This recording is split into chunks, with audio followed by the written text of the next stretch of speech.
Ration দুর্নীতির তদন্তে শুক্রবার সকালে তৃণমূল নেতা শেখ শাহজাহানের বাড়িতে ইডির অভিযান ঘিরে রণক্ষেত্রের চেহারা নিল উত্তর ২৪ পরগনার সন্দেশখালী। স্থানীয় বাসিন্দাদের তীব্র প্রতিরোধের মুখে পড়লেন কেন্দ্রীয় তদন্তকারী সংস্থা ইডির আধিকারিকরা। এমনকি ইডি অফিসারদের মারধর করার ঘটনাও ঘটেছে। মেরে মাথা ফাটিয়ে দেওয়া হয়েছে, ভাঙচুর করা হয়েছে বেশ কয়েকটি গাড়িও। অভিযানে বেরিয়ে এই ধরনের বাধার মুখে রাজ্যে এই প্রথম পড়লেন। এই ঘটনায় একদিকে যেমন তীব্র নিন্দা করেছেন তৃণমূল কংগ্রেসের মুখপাত্র কুণাল ঘোষ, এই ঘটনা অত্যন্ত উদ্বেগজনক ও দুর্ভাগ্যজনক। অন্যদিকে গোটা ঘটনার পিছনে বিজেপির প্ররোচনার অভিযোগ করেছেন তিনি। কুণাল ঘোষ তিনি কি বলছেন? তিনি বলছেন সন্দেশখালীর ঘটনা অত্যন্ত উদ্বেগজনক ও দুর্ভাগ্যজনক। এর পিছনে রয়েছে প্ররোচনা। রোজ তৃণমূলকে অপমান করবে বলে বিজেপির নির্দেশে সেন্ট্রাল এজেন্সি, সেই সঙ্গে সেন্ট্রাল ফোর্স বিভিন্ন এলাকায় গিয়ে তল্লাশির নামে প্ররোচনা দিচ্ছে। একদিকে শুভেন্দুর মতো দুর্নীতিগ্রস্ত চোর ক্যামেরার সামনে টাকা নেওয়া, তাদের বাড়িতে তল্লাশি হয় না, কিন্তু যেখানে বিজেপি সংগঠনে পাল্লা দিতে পারছে না সেই জায়গাগুলোতে গিয়ে এলাকার মানুষদের প্ররোচনা দিচ্ছে। কি বলছেন কুণাল ঘোষ, শোনাবো আপনাদের। সন্দেশখালীর ঘটনা অত্যন্ত উদ্বেগজনক, একই সঙ্গে দুর্ভাগ্যজনক, কিন্তু এর পেছনে রয়েছে প্ররোচনা। লাগাতার ধারাবাহিকভাবে কার্যত রোজ শুধুমাত্র তৃণমূলকে বেইজ্জত করবে বলে বিজেপির নির্দেশে সেন্ট্রাল এজেন্সি এবং সেই সঙ্গে সেন্ট্রাল ফোর্স বিভিন্ন এলাকায় গিয়ে তল্লাশির নামে প্ররোচনা দিচ্ছে এবং সেটা কার্যত ধারাবাহিক ঘটনায় পরিণত হয়েছে। একদিকে শুভেন্দুর মতো করাপ্টেড রেজিস্টার্ড চোর ক্যামেরার সামনে টাকা নেওয়া সিবিআই এর এফআইআর নেমড, তাদের বাড়িতে রেড হয় না, কিন্তু যেখানেই বিজেপি সংগঠনে পাল্লা দিতে পারছে না সেই জায়গাগুলোকে গিয়ে গিয়ে গিয়ে গিয়ে গিয়ে এলাকার মানুষকে প্রভোগ করছে, প্ররোচনা দিচ্ছে, গন্ডগোল তৈরি করার চেষ্টা হচ্ছে। এই ধরনের অভিযোগ আমাদের কাছে বারবার আসছে। সন্দেশখালীর ঘটনাও একই জিনিস।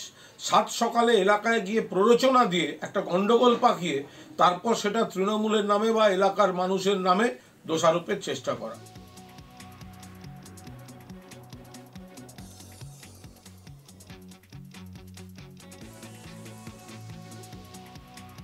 একই সঙ্গে তিনি আরো বলেন, স্থানীয় মানুষজনদের বলবো প্ররোচনায় পা দেবেন না।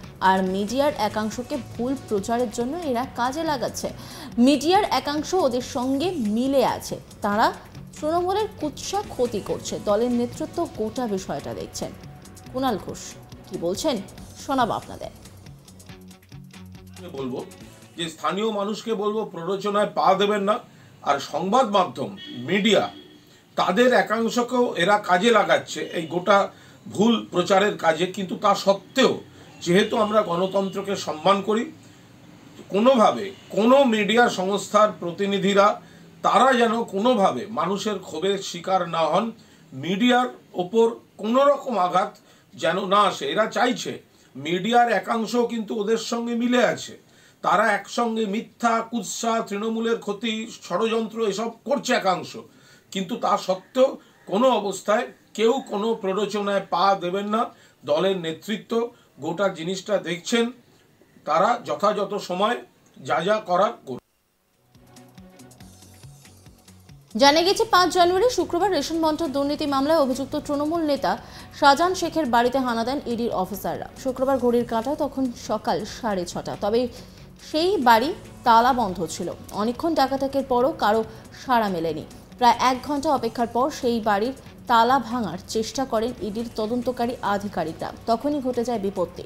অভিযোগ, নিজেদের তৃণমূল কর্মী পরিচয় দিয়ে শাহজাহান শেখের বাড়ির তালা ভাঙতে বাধা দেন তারা। ইডির অফিসারদের ঘিরে বিক্ষোভও দেখাতে শুরু করেন তারা। এরপরই পরিস্থিতি বুঝে পিছু হটেন ইডি অফিসাররা, কিন্তু বিক্ষুব্ধ জনতা এরপরও রণে ভঙ্গ দেননি। ইট পাটকেল হাতে রাস্তায় নামেন বেশ কয়েকজন। কয়েকটি রাস্তা অবরোধ করা হয়। টায়ারে আগুন ধরিয়ে বিক্ষোভ দেখানোর অভিযোগও উঠেছে তৃণমূলের কয়েকজন কর্মী সমর্থকের বিরুদ্ধে। বেশ কয়েকটি গাড়িতেও ভাঙচুর চালানো হয়েছে। পুরো এলাকা কার্যত রণক্ষেত্রের চেহারা নেয়। আক্রান্ত হন বিভিন্ন সংবাদ মাধ্যমের কর্মীরাও। গোটা বিষয়টি স্থানীয় থানাকে জানিয়েছেন ইডি আধিকারিকদের সঙ্গে থাকা কেন্দ্রীয় বাহিনীর জওয়ানরাও। সাত সকালবেলায় আমরা দেখেছি যে ইডির আধিকারিকরা পৌঁছে যান আর সেখানেই বাধা দেওয়া হয়, আর তারপরেই একেবারে রণক্ষেত্রের পরিস্থিতি তৈরি হয়। অন্যান্য আপডেটের জন্য অবশ্যই নজর রাখুন আজ তাক বাংলার ইউটিউব স্ট্রিমিংয়ে এবং ইউটিউব চ্যানেলকে সাবস্ক্রাইব করুন, লাইক করুন, কমেন্ট করুন, শেয়ার করুন। পাশাপাশি হোয়াটসঅ্যাপে নজর রাখুন, সেখানেও রয়েছে আজ তাক বাংলা।